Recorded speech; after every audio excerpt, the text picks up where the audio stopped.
A church in Atlanta. A forced wedding. 200 guests waiting to watch. Talia Turner stands at the altar in a borrowed dress. Beside her, a man in torn jeans, unwashed, unshaven. A beggar her stepmother dragged off the street this morning. Lorraine Turner steps forward, the woman who married Talia's father for his money. Now she's spending it on revenge. Look at them. Lorraine gestures to the crowd. A black girl with dark skin who can't afford rent, finally marrying someone at her level. Laughter, white faces, designer dresses, phones recording. Trash marrying trash. Lorraine smiles. Your father married beneath himself with your dark-skinned mother. History repeats. 200 people. Not one objects. A young black woman. Handed to a beggar. Public entertainment. But here's what no one in this church can imagine. In 7 days, every person laughing will wish they could disappear. And the woman in control right now? She'll be the one begging. 6 a.m. Grady Memorial Hospital, Atlanta, Georgia. The fluorescent lights hum their endless song. Hand sanitizer burns the cracks in Talia Turner's knuckles. 12 hours on her feet in the ICU, and she doesn't feel tired anymore. She's past tired. She's hollow. She catches her reflection in the dark window as her shift ends. Her mother's brown skin, her father's strong jaw. Vernon Turner raised his black daughter to work twice as hard and expect half the credit. 24 years old, and she's done both her whole life. The hospital corridor stretches empty behind her. Her sneakers squeak against linoleum. Somewhere down the hall, a monitor beeps steadily. Life going on. Death held at bay. Another night survived. Double shifts aren't about money. Not really. They're about avoiding home. Home used to mean something different. When her father was alive, home smelled like his cologne and Sunday morning pancakes, the sound of his laughter filling the kitchen, his voice reading the newspaper out loud, commenting on everything, making her giggle even when she was too old for giggling. Now home smells like Lorraine's perfume and silence, cold marble floors, doors that close too quietly. Vernon Turner died 18 months ago. Heart attack, they said. Sudden. No warning. No goodbye. She still reaches for her phone to call him sometimes. Still expects to hear his voice answer on the second ring the way he always did. Hey, baby girl. What's going on? Nothing's going on, Daddy. Everything's wrong. The watch on her wrist is all she has left of him. Seiko. Worn leather band. Face scratched from years of wear. She never takes it off. Not to shower, not to sleep, not ever. 3 days before he died, Vernon pressed it into her palm. She remembers the weight of it, the warmth from his skin still in the metal. His last words to her, keep the watch close, baby girl, and remember, they'll underestimate you. Let them, then show them who you are. She didn't understand then. She's starting to understand now. The watch feels heavier lately.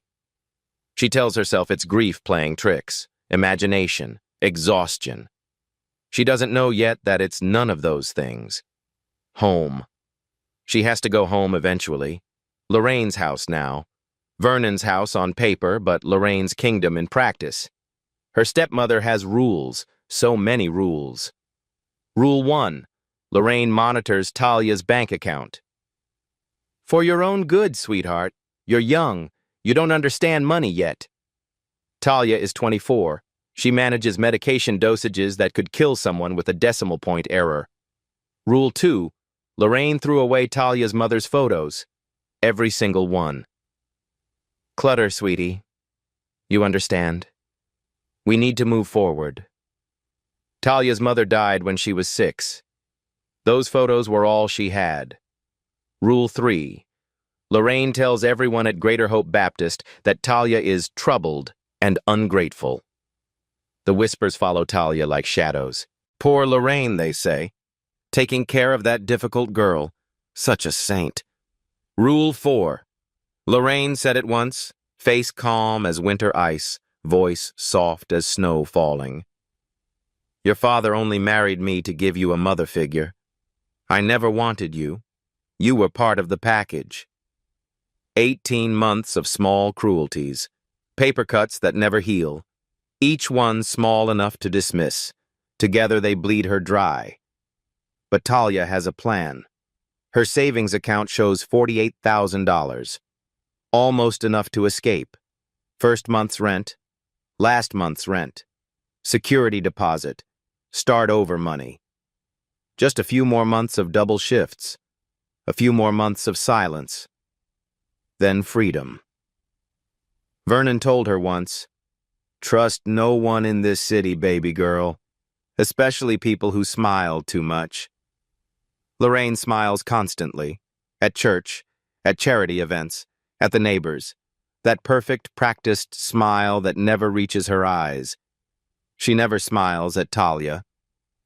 The sun is rising as Talia pulls into the driveway. 6:47 a.m. The house is dark except for one light in the kitchen. Lorraine's up early. That's unusual. Lorraine sleeps until 9, minimum. Beauty rest, she calls it. That's never good. Talia sits in the car for a moment, touches her father's watch. The worn leather, the scratched face, the steady tick against her pulse. Keep the watch close. She doesn't know it yet, can't possibly know. But in 7 days, everything will change. The woman in handcuffs, the jet on the tarmac, the congregation that laughed, suddenly silent with shame. 7 days. It starts today. She opens the car door and walks toward the house. Saturday morning, Greater Hope Baptist Church. The annual charity brunch fills the fellowship hall with perfume, pretense, and the particular kind of cruelty that hides behind Sunday smiles. Ceiling fans turn slow overhead, stirring air thick with cologne and competition. Someone's phone buzzes endlessly in a designer purse. No one answers it. Appearances matter more than convenience. Lorraine Turner sits in the front pew. Cream-colored dress, pearl earrings that cost more than Talia makes in a month. Perfect posture, perfect hair, perfect mask. When Pastor Ronald Hayes announces the donations, Lorraine's name comes first. $25,000 from our beloved sister Lorraine Turner. God bless her generous heart. The congregation applauds. Lorraine bows her head in practiced humility. Talia watches from 3 rows back. She does the math in her head. 25,000. Her stepmother claims they need to be careful with money. Claims that's why Talia pays rent to live in her dead father's house. Where does a widow get $25,000 for a single donation? She doesn't ask. She learned long ago not to ask. After brunch, the fellowship hall empties slowly. Women air-kissing, men shaking hands, the elaborate theater of Southern society. Lorraine finds Talia in the corner near the back door. Her grip on Talia's arm is tight enough to bruise. Her smile, for anyone watching, is perfect. Walk with me. They step into an empty hallway. Sunday school rooms on either side, dark and silent. The door closes behind them. Lorraine releases her arm. The smile disappears. "There's a man," she says. Her voice is flat, businesslike. "Homeless. Found wandering near the church. Pastor Hayes took pity on him." "Okay. You'll marry him." The words hit Talia like ice water. They don't register. They can't. "What?" "Today. This afternoon. Pastor Hayes is preparing the ceremony now." "You can't be serious. I can't just—" "You can." Lorraine's smile returns. Thin. Sharp. "You will. Your father left me in charge of this household. You live under my roof. You eat my food. You follow my rules." Talia's heart pounds against her ribs. "Why? Why would you do this to me?" Something flickers in Lorraine's eyes. For half a second, maybe less, it looks like fear. Real fear. Real. Her voice drops. Her manicured nails dig into Talia's arm again. There are people watching, Talia. Dangerous people. They want something your father had. If I give them a show, prove I'm not a threat, prove this family is broken and pathetic, maybe they'll leave us alone. Who? What people? What did Daddy? Don't. The word is a slap. Ask questions. The fear vanishes from Lorraine's face. Something colder replaces it. Something that looks almost like pleasure. Besides, she tilts her head, studying Talia like a specimen under glass. You've always thought you were better than everyone, haven't you? Harvard applications, nursing school valedictorian. That little superior look you give me when you think I'm not watching. Her smile widens, shows teeth. Let's see how special you feel married to a beggar in front of everyone. There it is, the truth beneath the fear. Lorraine Turner is scared of someone, yes. But she's also enjoying this. The cruelty isn't an act. It never was. Some people can be victims and villains at the same time. Movement at the end of the hallway. A man in a dark suit. Expensive. Tailored. He stands by the exit door, watching. He nods once at Lorraine. Then he's gone. 3 hours, Lorraine says, smoothing her dress. Get yourself presentable. I'll handle everything else. She walks back toward the fellowship hall. Her heels click against the linoleum like a countdown. 3 hours. Talia stands alone in the empty hallway. Sunday school posters on the walls. Jesus loves you. God has a plan. What plan is this? Her father's voice echoes in her memory. They'll underestimate you. Let them. But what can she do? What can anyone do in 3 hours? She touches the watch on her wrist, the steady tick against her pulse. Keep it close. Always. She doesn't know what's hidden inside, doesn't know about the SD card, the recordings, the evidence that could bring down an empire. Not yet. For now, she knows only this. In 3 hours, she'll stand at an altar. She'll marry a stranger. The congregation will laugh and laugh and laugh. And somewhere in the back of the church, men in dark suits will be watching. The ceremony begins at 2 o'clock. Saturday afternoon. 2 o'clock. Greater Hope Baptist Church. Word spreads fast in Atlanta. Faster than gospel. Faster than gossip. The pews fill with curious faces, whispered speculation, phones held just below eye level. Recording. Always recording. Lorraine invited everyone she could reach in 3 hours. This isn't a wedding. It's a spectacle. A public execution of reputation dressed in white. The organ plays something slow and slightly off-key. Mrs. Patterson has been the church organist for 40 years, and her arthritis shows in every chord. Somewhere in the back, a camera shutter clicks. Then another. Then a dozen. Talia stands at the entrance of the sanctuary in a borrowed white dress. It doesn't fit right. Too tight at the shoulders, too loose at the waist, hemmed for someone 3 inches shorter. Lorraine pulled it from her own closet this morning. It smells like her stepmother's perfume, like a cage made of fabric. But the watch is on Talia's wrist, her father's watch, her armor. She holds her head high, shoulders back, chin up. If they're going to watch her fall, they'll watch her fall standing straight. The congregation turns as one, hundreds of eyes. The whispers rise like steam. And then she sees him. The groom stands at the altar, torn jeans with holes at both knees, faded gray t-shirt that might have been black once, beard that hasn't seen a razor in weeks, hair that hasn't seen shampoo in longer. He looks exactly like what Lorraine promised. A homeless man, a beggar, a punishment made flesh. The reactions ripple through the pews like stones dropped in water. Mrs. Dorothy Williams in the third pew, hand pressed over her mouth, eyes wide as dinner plates, other hand already typing furiously on her phone. Her granddaughter will have this on Instagram before the vows are finished. Deacon James Foster snickers openly, doesn't bother hiding it, leans to whisper something to his wife that makes her cover her smile with a church fan. Teenage girls in the back row, phones held high, recording everything, giggling behind their hands.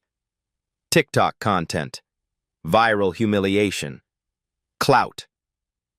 Even Pastor Ronald Hayes looks uncomfortable as he opens his Bible, eyes darting between the bride and groom like he's waiting for someone to explain the joke.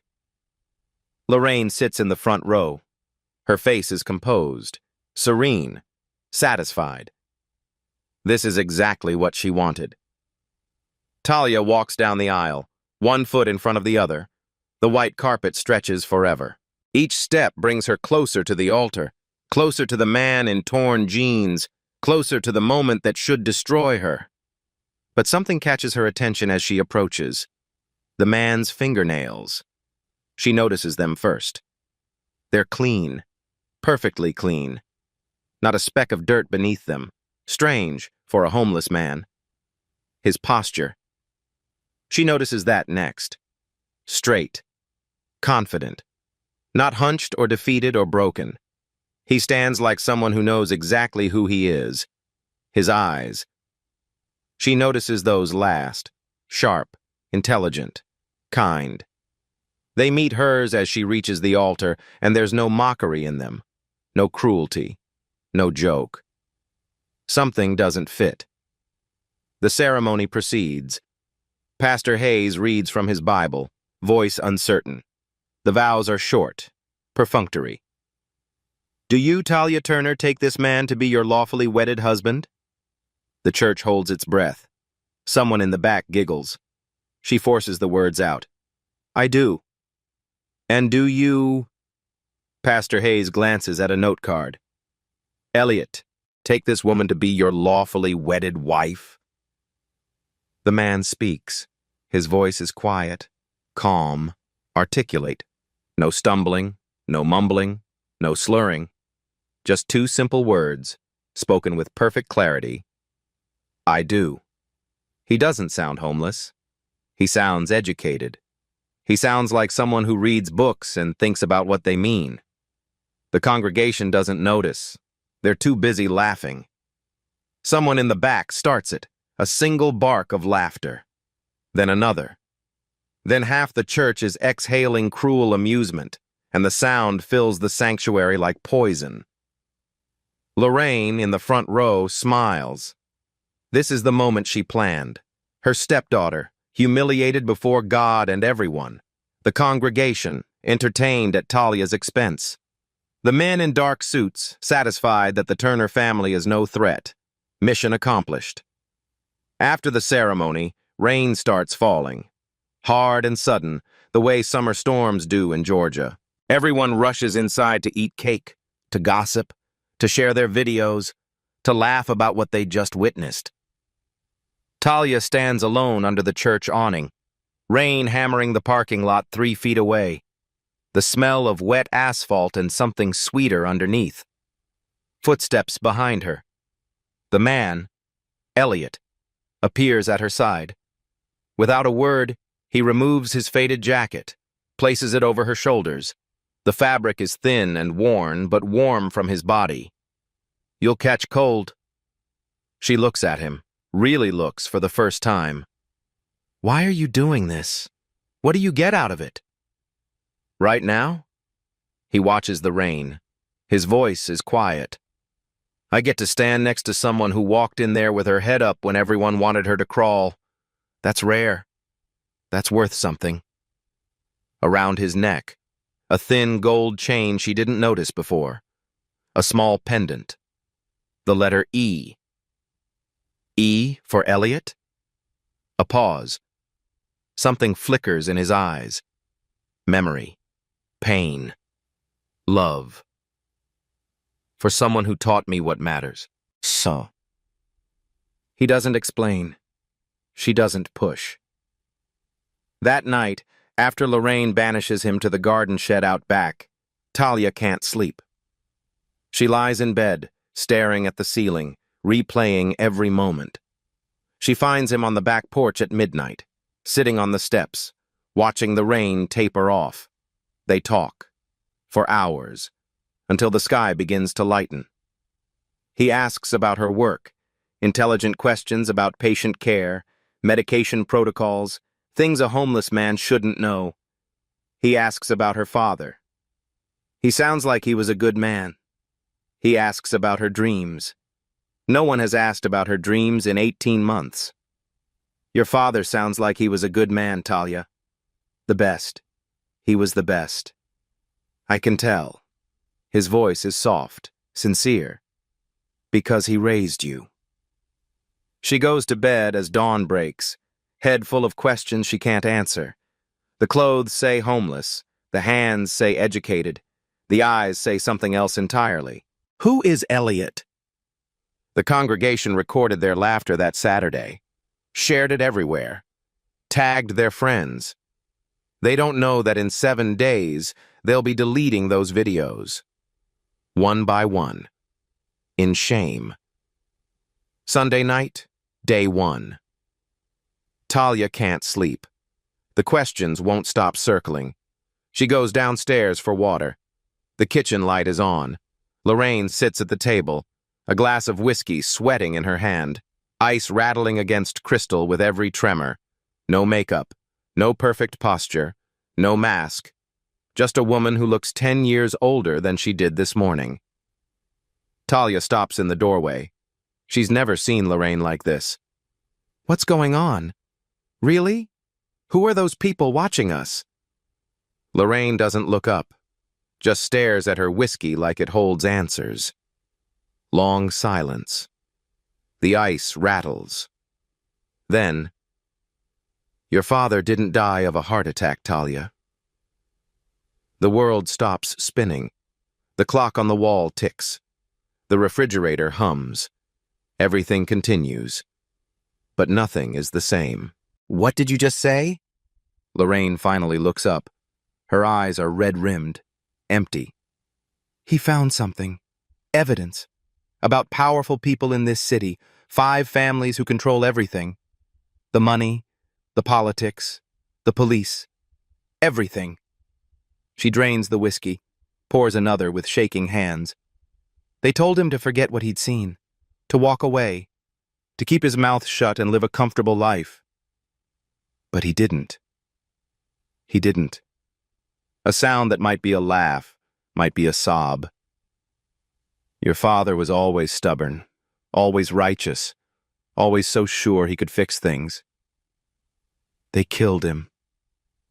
Talia's voice doesn't sound like her own. You're telling me they killed him? Made it look natural. Heart attack. Who questions a heart attack? He was 56, stressed, worked too hard. Lorraine's mouth twists. Perfect cover. 18 months.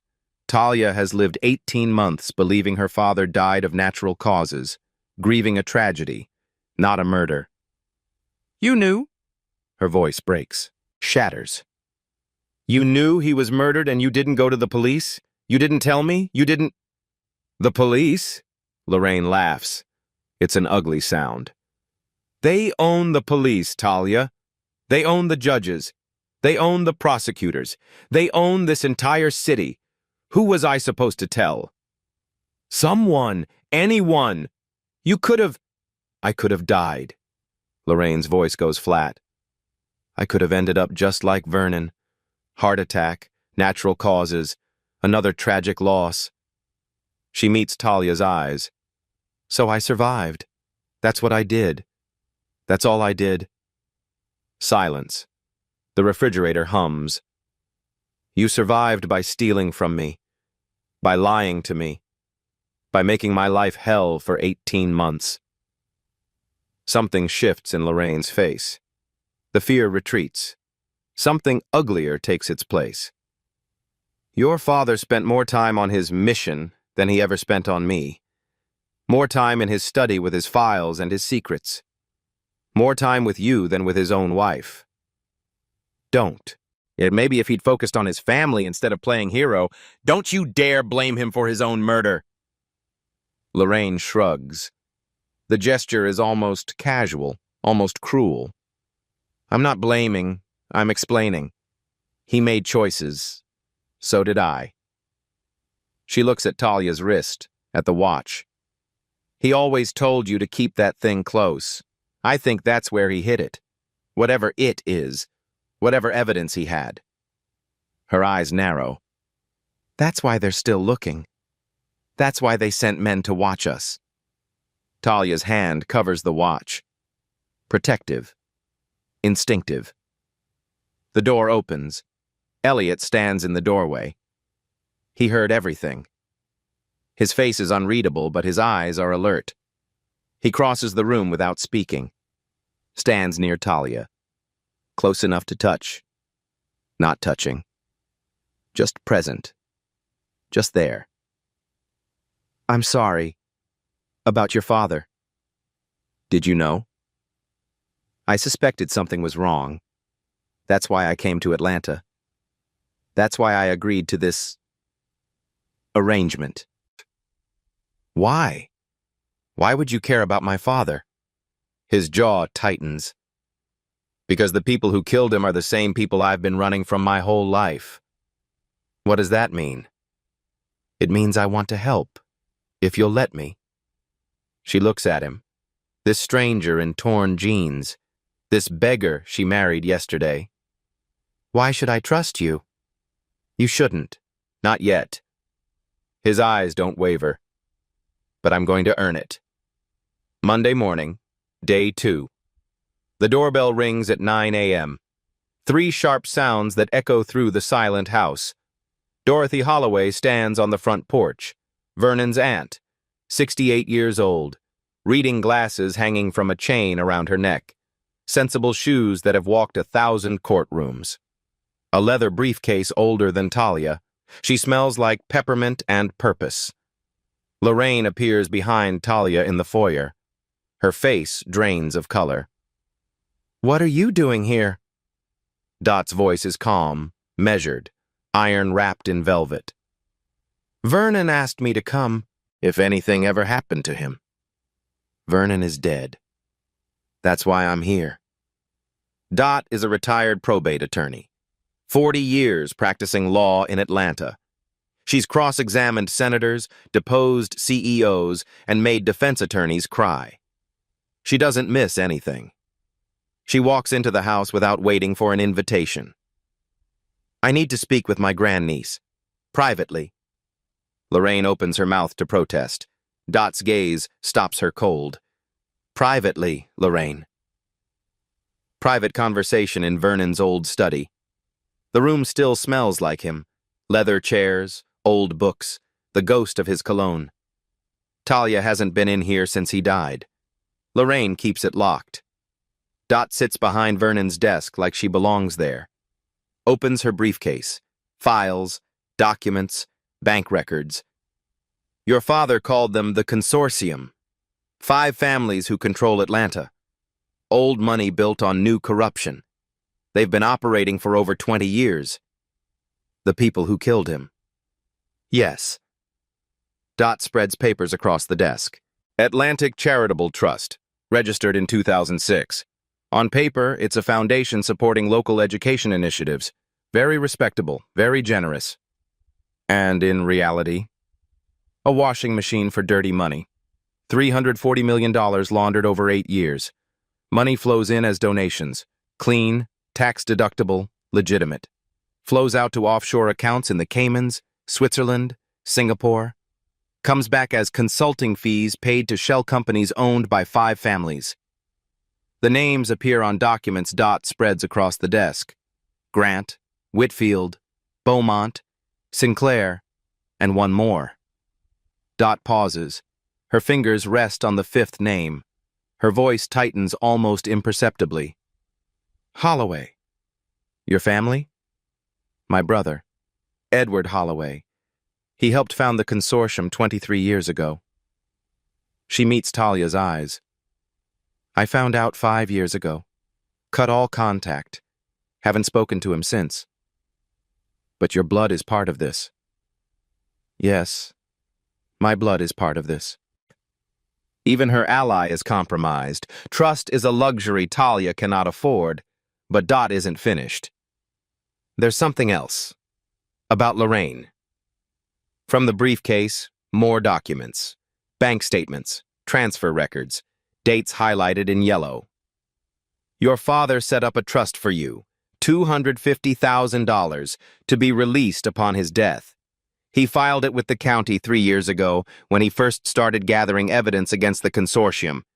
Insurance, he called it, in case something happened to him. I never knew about any trust. You weren't supposed to know until you needed it, but you should have received it 18 months ago. I didn't receive anything. Dot slides a paper across the desk. Bank statements, transfer records, withdrawals. $200,000 withdrawn over 18 months. Small amounts each time. 5,000 here, 8,000 there, just under the reporting threshold.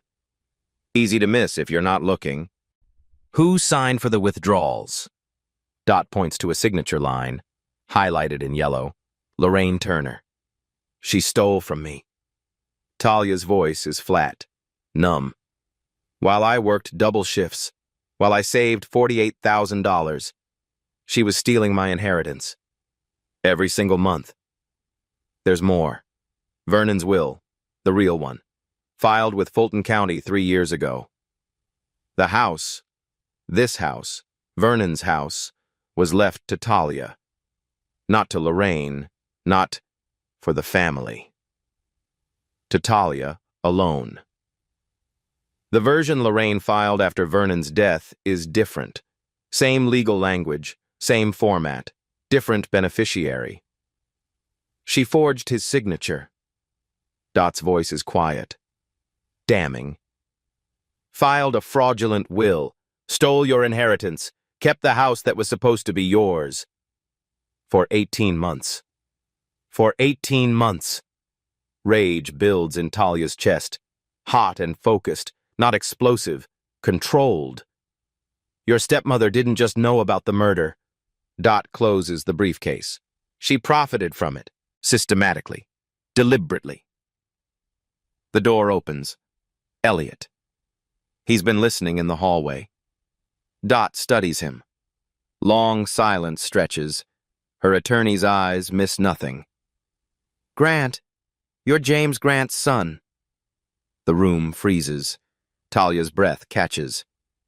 James Grant, Dot continues, chairman of Grant Capital, head of the consortium, the man who gave the order on Vernon Turner. Elliot doesn't deny it, doesn't flinch. Yes, I'm his son. Talia backs away. Her hip hits the corner of Vernon's desk. You're one of them. My father is. Elliot's voice stays steady. I'm not. How am I supposed to believe that? Your father killed my father. Your family is the reason. I know what my family is. His jaw tightens. That's why I left. 2 years ago. No money, no credit cards, no family name. Just me and a backpack and a bus ticket to nowhere. Why? Pain crosses his face. Old pain. Familiar pain. My mother, Eleanor. She died 6 years ago. Cancer. Slow and terrible. But she was clear-eyed until the end. His hand touches the pendant at his neck. The letter E. She hated what my father became. Couldn't stop him. He was too powerful, too connected. But she told me the truth. About the consortium. About what they do. About who they destroy. So you ran. I ran. Far and fast. Lived in shelters. Ate at soup kitchens. Found out who I was without the money, without the name, without any of it. Dot cuts in. I had him investigated before I came to Atlanta. 2 years completely off the grid. No contact with his father. No access to family accounts. He's been living as a homeless man by choice. Talia processes. The son of her father's killer, standing in her father's study, offering help. Blood doesn't make family. Elliot's voice is quiet. Certain. Choices do. I made my choice 2 years ago. I'm making it again now. The trust is fragile, cracked, but not broken. Dot pulls one more item from her briefcase. A business card worn at the edges. Agent Raymond Cole, FBI Financial Crimes Division, Atlanta Field Office. Your father was working with the FBI, 3 years as a confidential informant, gathering evidence, building a case. He was killed before he could finish, before he could hand over the final evidence. Dot nods. That's why the consortium is still looking. That's why they sent men to watch Lorraine. They believe someone knows where the evidence is hidden. Talia's hand drifts to the watch on her wrist, the weight of it, the steadiness of its tick. Keep it close, always. She says nothing. Not yet. But she's starting to understand. If you've been watching this long, you already know something's coming. The evidence is close. The truth is closer. Stay with me. The watch opens soon. Tuesday ends. Day 3 begins. More documents, more patterns, more proof. The picture becomes clearer with every hour. Wire transfers, shell companies, political donations that circle back as government contracts. 5 families, $12 billion in combined assets, 20 years of corruption. And Vernon Turner was about to bring it all down. His daughter is going to finish what he started. Wednesday morning, day 4.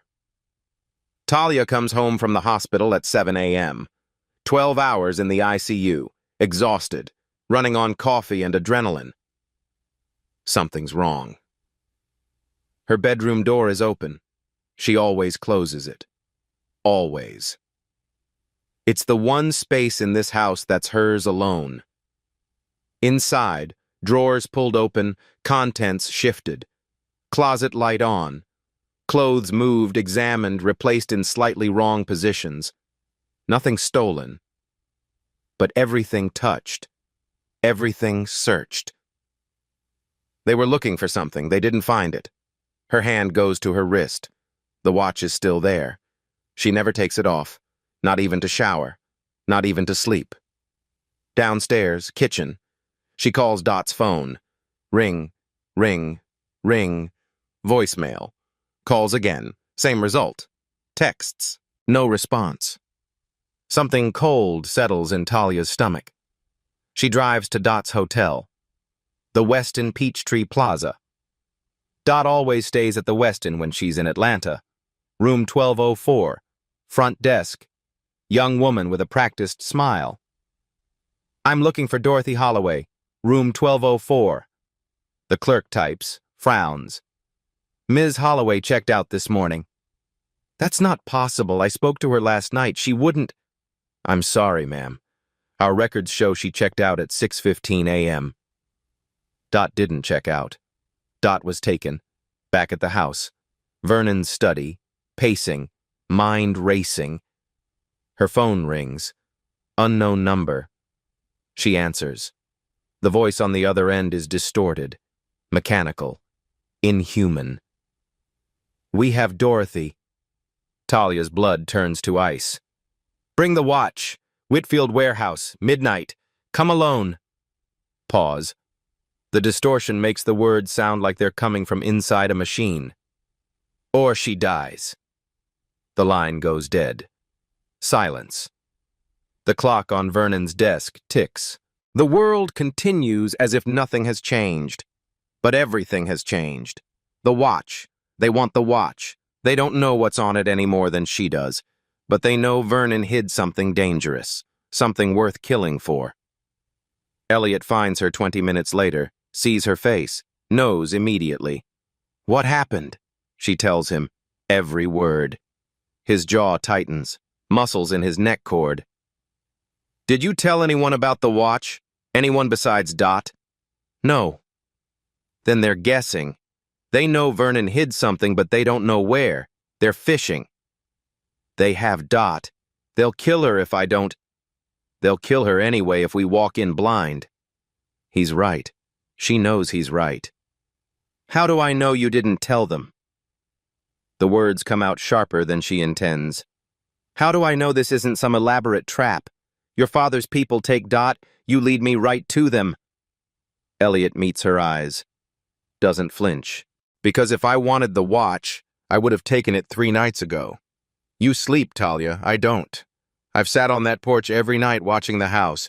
If I was working with my father, you'd already be dead. He's right about that, too. I swear on my mother's grave. His voice cracks on the word mother. First real emotion she's seen break through his careful control. I didn't tell them anything. Silence. The clock ticks. Then help me. Help me get Dot back. We will. But we need to know what's on that watch first. We need to know what we're carrying into that warehouse. She looks at her wrist. Her father's last gift.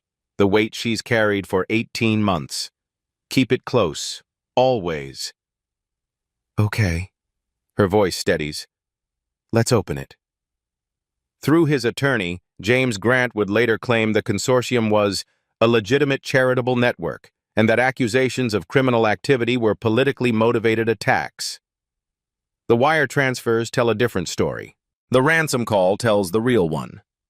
Wednesday night, day 4. Vernon's study. Thunder shakes the windows. Lightning turns the room white, then dark, then white again. The smell of ozone and old books, and the fading ghost of Vernon's cologne. Rain hammers against glass like fists demanding entry. Talia sits at her father's desk, the watch in her hands. She's worn it every day for 18 months, showered with it, slept with it, worked 12-hour shifts with it pressed against her pulse. She never thought to open it. She turns it over, examines the back. 4 tiny screws she never noticed before. Phillips heads, almost invisible unless you're looking. Vernon's toolkit is still in the desk drawer, right where he left it. She finds the smallest screwdriver. Her hands are trembling. She removes the first screw, second, third, fourth. The case back opens. Inside, pressed into the felt lining like a secret kept for 18 months, is a micro SD card. Samsung Piero Endurance Pro. 64 gigabytes, smaller than her thumbnail. The watch was heavier. It wasn't grief. It wasn't imagination. It was carrying everything. She finds Vernon's old laptop in the desk drawer. Hasn't been opened since his death. The battery is dead, but the charger still works. Boot up. Password. Vernon's birthday. He was never creative with passwords. Card inserted. 1 folder, 1 file. Audio.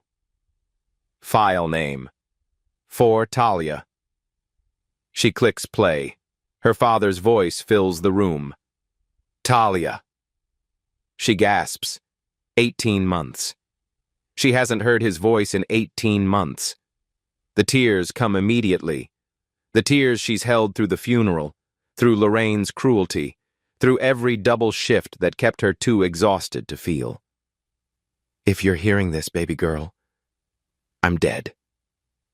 The words hit like physical blows. I'm sorry. I'm so sorry. I tried to protect you by keeping you out of this. I thought if you didn't know, they wouldn't come for you. I was wrong. I was stupid. I was afraid. His voice is steady, calm. The way he always was, even when everything was falling apart. This card contains everything.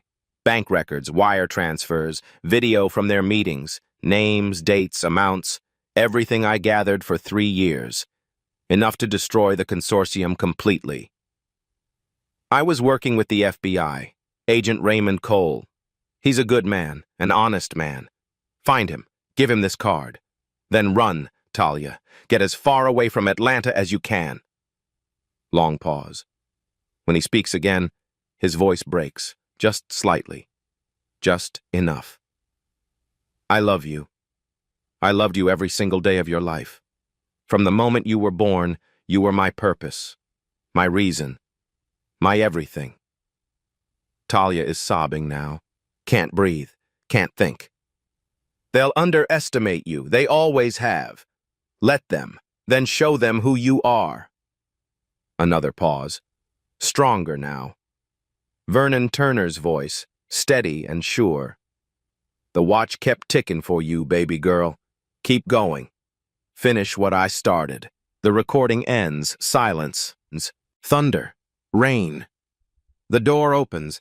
Elliot stands in the doorway. He doesn't speak, doesn't ask, just crosses the room, sits beside her in the dark. She leans into him. His arms close around her. She can hear his heartbeat. Steady, steady, steady, against her ear. I miss him so much. The words come out broken, shattered. I know. He was alone, at the end. He was alone and afraid, and he couldn't even tell me he was protecting you. The only way he knew how. It wasn't enough. No. Elliot's voice is soft, honest. It wasn't. But he tried. He did everything he could. They sit like that for a long time, the storm raging outside, his heartbeat steady, her tears slowly drying. Thank you for being here. There's nowhere else I'd be. Her father's voice is gone, but his mission remains. And for the first time in 18 months, she's not carrying it alone.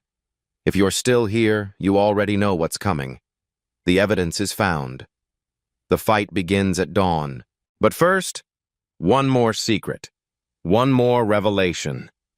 The beggar has a story he hasn't told you yet. Stay with me. Thursday morning. Day 5. Talia calls the number on Agent Raymond Cole's business card at 7 a.m. He answers on the first ring, like he's been waiting by the phone for 18 months. Ms. Turner? His voice is cautious, hopeful. I've been hoping for this call since your father died. FBI field office, downtown Atlanta.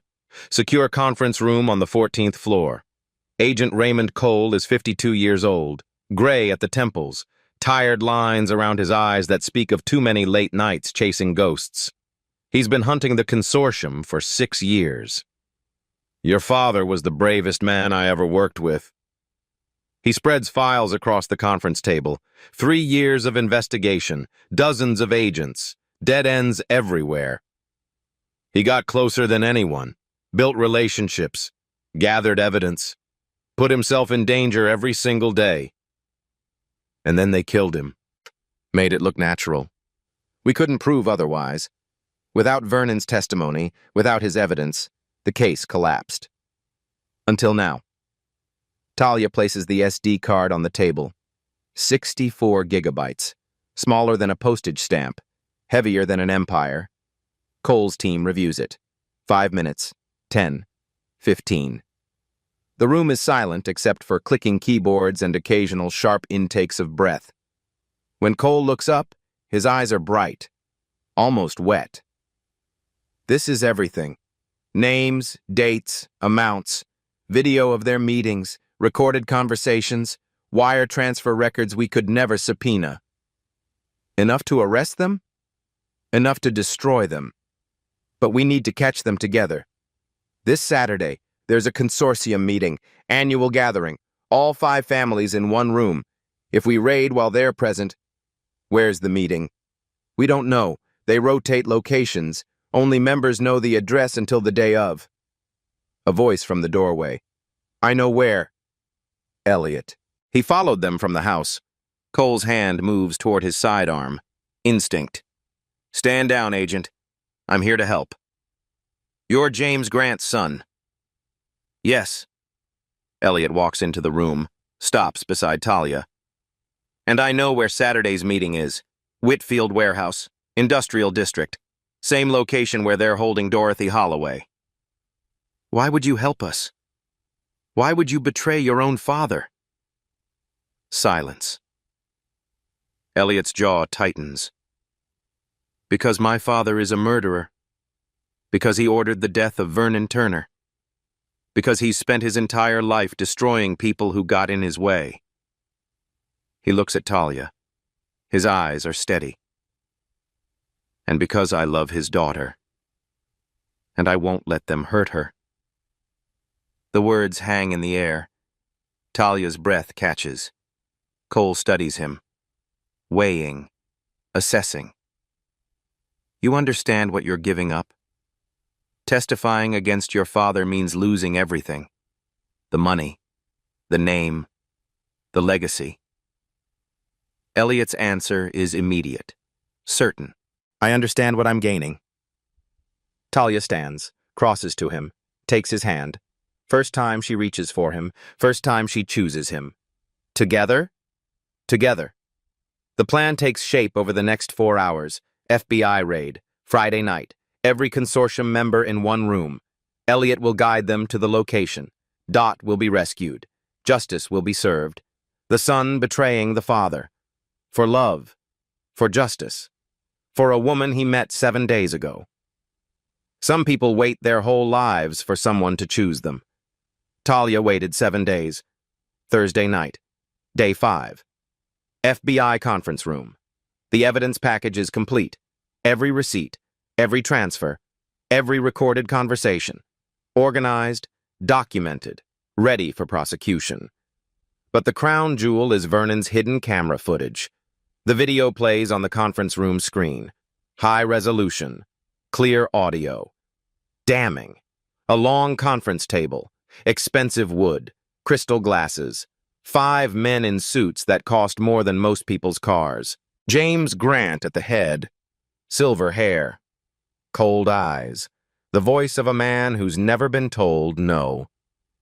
Vernon Turner had to be handled. He knew too much. He had too much documentation. Senator Richard Whitfield nods. The Foundation can absorb additional scrutiny. We've weathered investigations before. Catherine Beaumont, smooth and reptilian. As long as there are no witnesses, no loose ends. Theodore Sinclair, oldest of the group. There won't be. Mr. Grant has assured us the situation is contained. James Grant smiles. The smile of a predator. Vernon Turner died of a heart attack. Natural causes. No investigation. No questions. The evidence he gathered died with him. Smoking gun. Admission of conspiracy. Implied confession to murder. On video. Agent Cole pauses the recording. This is more than enough. We can take them all down. But something on the screen catches Talia's eye. The list of participants. The 5th name. Holloway. Edward Holloway. Dot's brother. If this goes public, Dot's entire family is destroyed. Her nieces. Her nephews. Her brother's children. The Holloway name in Atlanta. Ruined for generations. Can we... Talia hesitates. Can we exclude one family? The Holloways? For Dot's sake? Cole shakes his head. All or nothing. The case falls apart if we start picking favorites. Either everyone goes down, or no one does. She thinks of Dot. Kidnapped. Beaten. Still fighting. She thinks of Vernon. Murdered. Silenced. Still speaking through that SD card. All of them. Every single one. Later. The hallway outside the conference room. City lights of Atlanta spreading below the window like scattered diamonds. Talia finds Elliot alone, staring at the lights, lost in thought. Your mother. She stands beside him, their shoulders almost touching. You mentioned her earlier. The pendant you wear. What happened to her? He doesn't answer right away. The silence stretches. She died 6 years ago. Cancer, slow and painful. Slow, but she was clear-eyed until the end. Clearer than she'd ever been. I'm sorry. She hated what my father became, hated the consortium, hated the lies and the corruption and the bodies buried under all that money. His hand touches the pendant. The letter E. She couldn't stop him. He was too powerful by then. But she prepared. Prepared how? He turns to face her. His eyes are serious, vulnerable. When my father is arrested, or when I turn 28, whichever comes first, I inherit her trust, completely separate from Grant Capital. Money she saved, investments she made, accounts my father can't touch. How much? $80 million. Talia stares. Including a Gulfstream G650. $50 million. Tail number N550EG. A ghost of a smile crosses his face. Her initials. Eleanor Grant. She bought it 3 months before she died. Left it to me specifically. The beggar. The homeless man. The stranger in torn jeans who slept in a garden shed. He has a $50 million jet. Why? Her voice is barely a whisper. Why didn't you tell me? Because I needed you to see me first. Not the money, not the jet, not the family name or the inheritance or any of it. Just me. And if I'd never found out, then I'd have known your love was real. Silence. The city lights sparkle below. Elliot. She takes his hand, intertwines her fingers with his. I saw you the moment you put your jacket over my shoulders in the rain, before I knew anything. I saw you. His smile is real this time, the first real smile she's ever seen from him. Then let's finish this, and fly somewhere they've never heard of the consortium. Friday night, day 6, Whitfield Warehouse. Rain falls in sheets, the smell of rust and motor oil and wet concrete. Flashlight beams cut through darkness like swords. Inside the warehouse, the consortium gathered for their annual meeting. James Grant presides at the head of a long table, Senator Whitfield to his right. The others arrayed like courtiers around a king.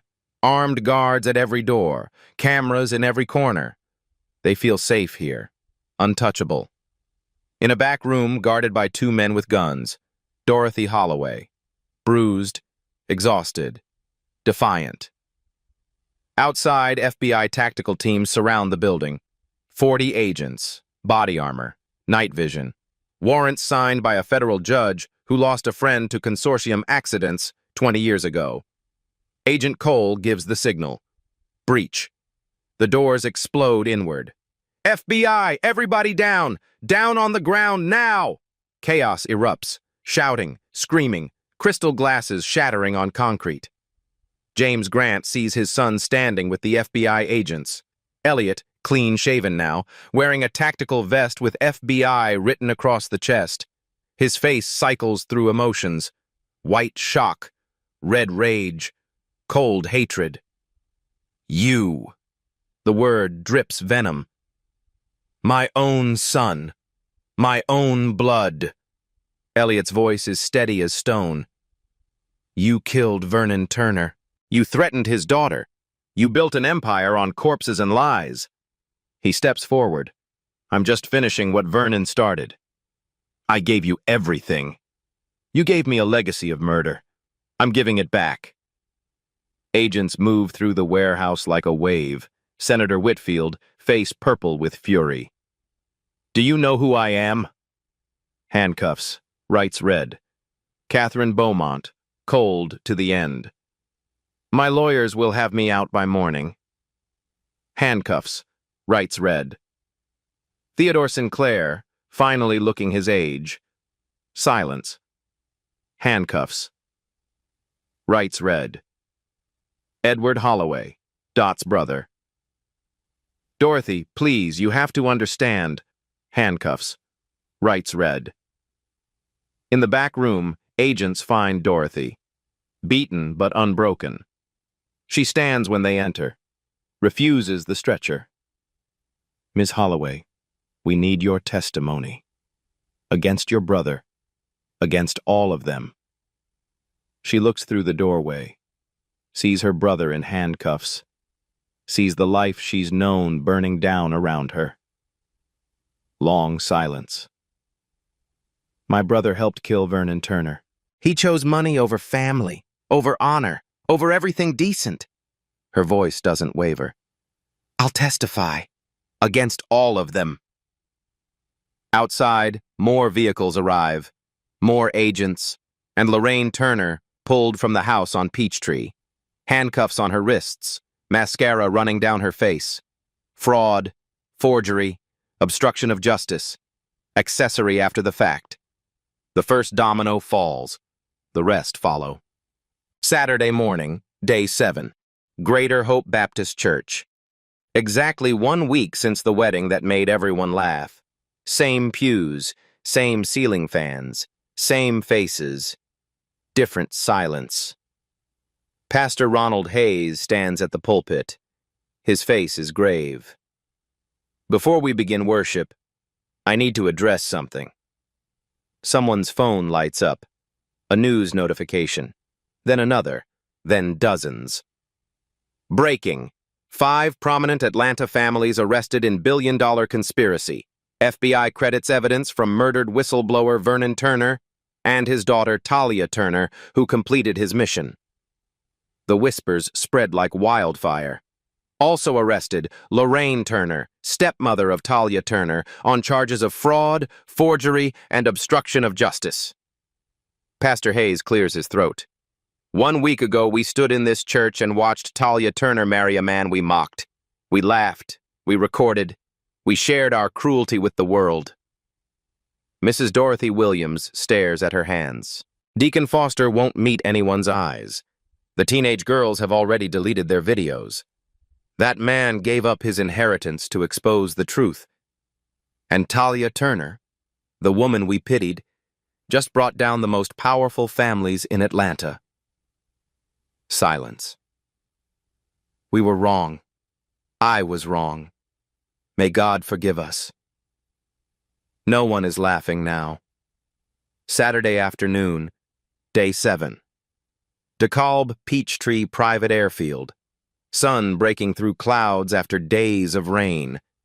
The Gulfstream G650ER gleams on the tarmac. White fuselage, gold trim. Tail number N5 and 50REG. Eleanor's jet. $50 million. Her final gift to her son. Elliot stands at the bottom of the stairs. Clean-shaven.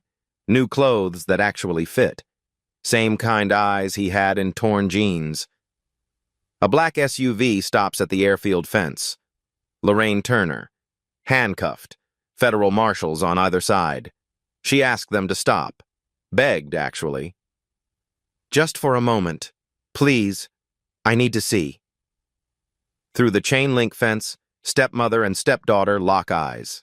Lorraine's face is hollow, makeup smeared. The mask finally gone. Talia stands on the tarmac, father's watch on her wrist, head high.